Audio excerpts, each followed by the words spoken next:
Hello बच्चों, आज की क्लास में हम डिस्कस कर रहे हैं हमारी कक्षा 10 की गणित की वर्कशीट 6 और आज का हमारा टॉपिक है वृत्त यानी उससे संबंधित पद और प्रमेय।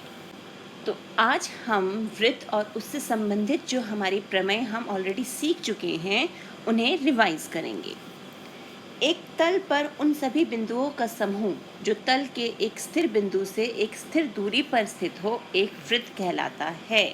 यानी किसी तल पे हम एक बिंदु बनाएं और इससे समान दूरी पर जो बिंदु हमारे स्थित हैं उन सभी बिंदुओं को हम मिला दें तो हमारा एक वृत्त बन जाता है।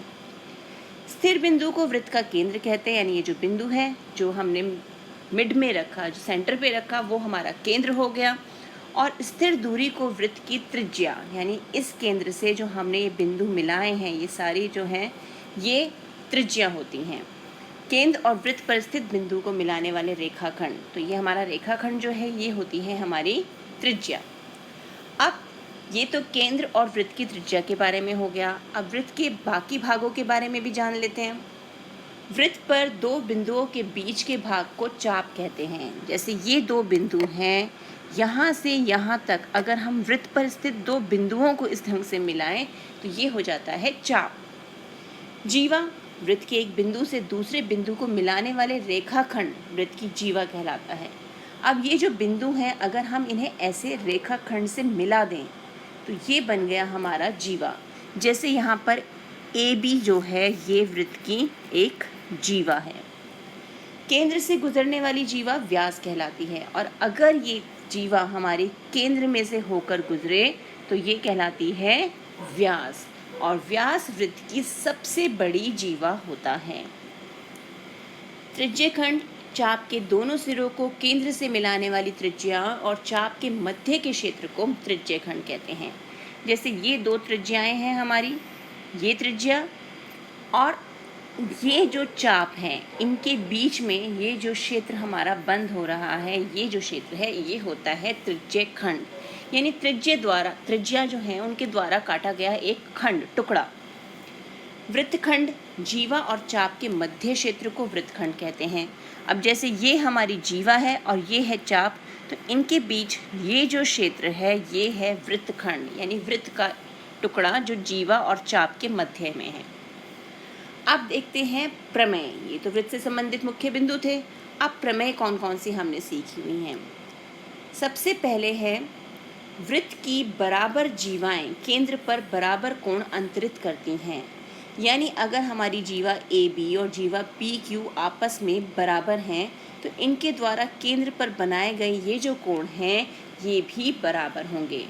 और इसका विपरीत भी होता है, अगर जीवा द्वारा केंद्र पर बनाए गए कोण बराबर हैं तो जीवा की लंबाई भी बराबर होगी।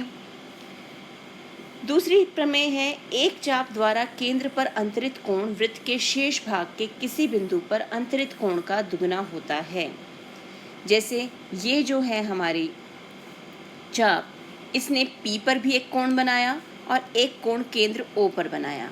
तो जो केंद्र ओ पर बना कोण है ये केंद्र पी, जो हमारा पॉइंट पी है, इस पे बने कोण से दुगना होगा। यानी अगर ये 40 डिग्री का है तो ये 80 डिग्री का हो जाएगा, उसका दुगना।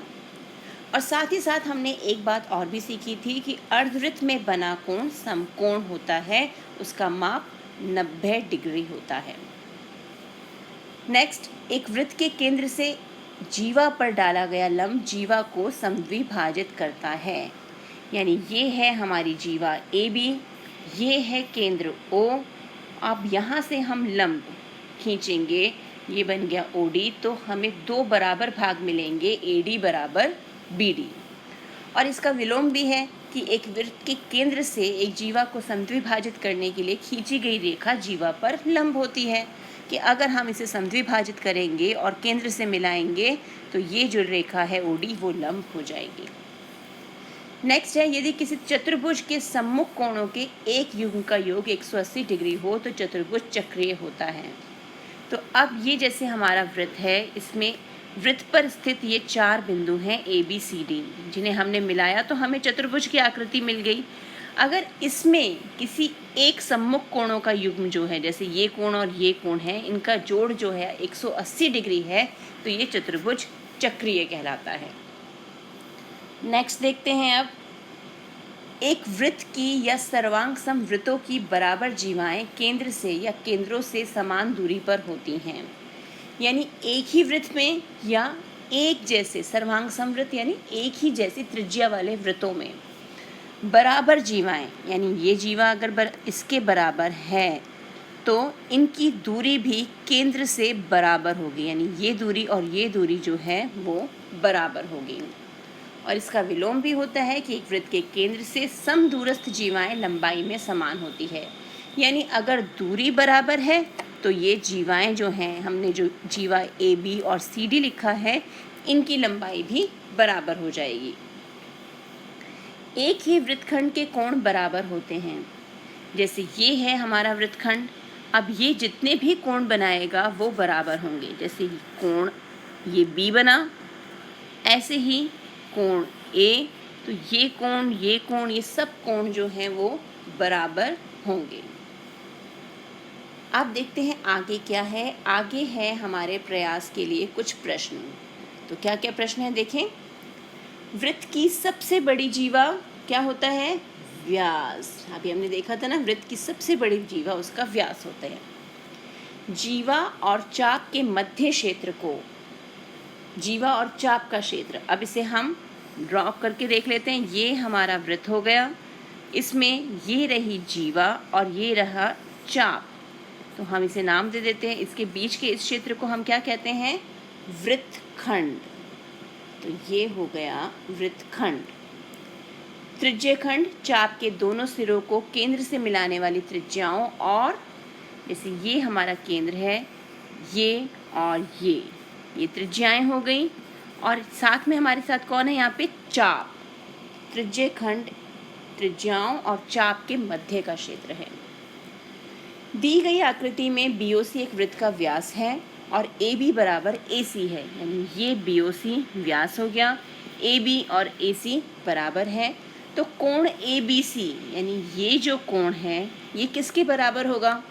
तो जब भुजाएं बराबर हैं, एक त्रिभुज बन गया, भुजाएं बराबर हैं, तो ये कोण भी इस कोण के बराबर हो जाएगा, यानी कोण ACB।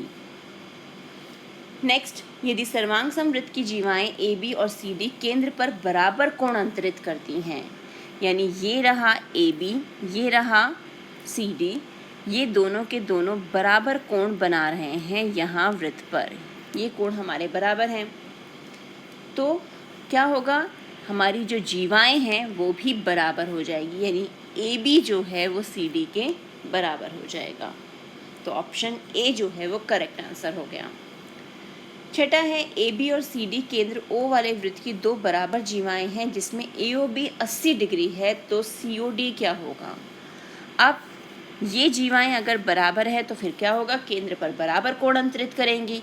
अगर ये कोण 80 डिग्री का है तो ये कोण भी हमारा 80 डिग्री का हो जाएगा, तो ये हो गया 80 डिग्री। तो आज की वर्कशीट के माध्यम से हमने जो पहले से कॉन्सेप्ट सीख रखे हैं उन्हें हमने रिवाइज किया। तो इस वर्कशीट को अच्छे से कीजिए। मिलते हैं एक और वीडियो में, तब तक keep practising and enjoy math.